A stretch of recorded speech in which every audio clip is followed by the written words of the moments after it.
Siz Beydullah Manafovu tanıyırsınız dostlar. Beydullah müəllim Amerikada yaşayır.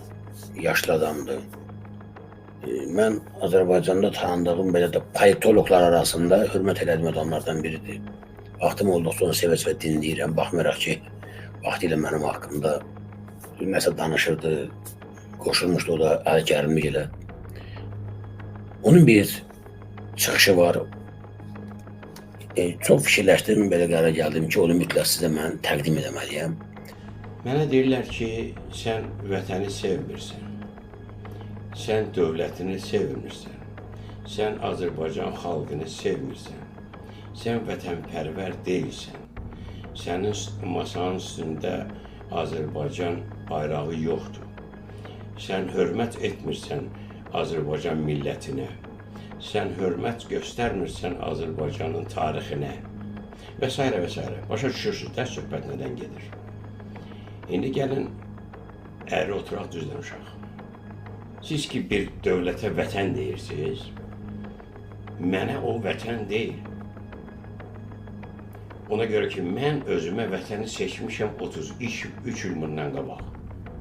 Köçmüşəm Amerikaya. Amerika mənim vətənimdir. Mənim torpağımdır. Mənim arxamda duran bir ölkədir.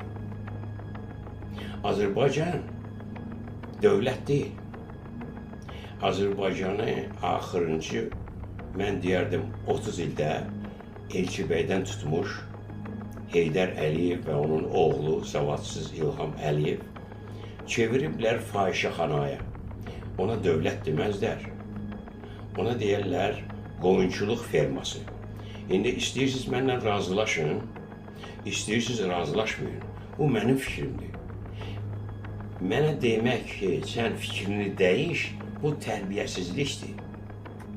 Mən axı sizdən tələb etmirəm ki, siz fikrinizi dəyişəsiniz, mənim arxamca gələsiniz. Xeyr, oturun yerinizdə, için məxməri çayınızı, İlham Əliyevi alqışlayın, Mehribana deyin ki, siz ölkənin birinci xanımısınız.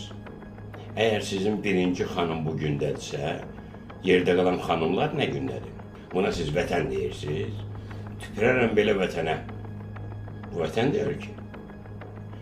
Deyirsiniz, millətin tarixi ilə maraqlanmırsan və yaxud təhqir edirsən milləti. Millət var.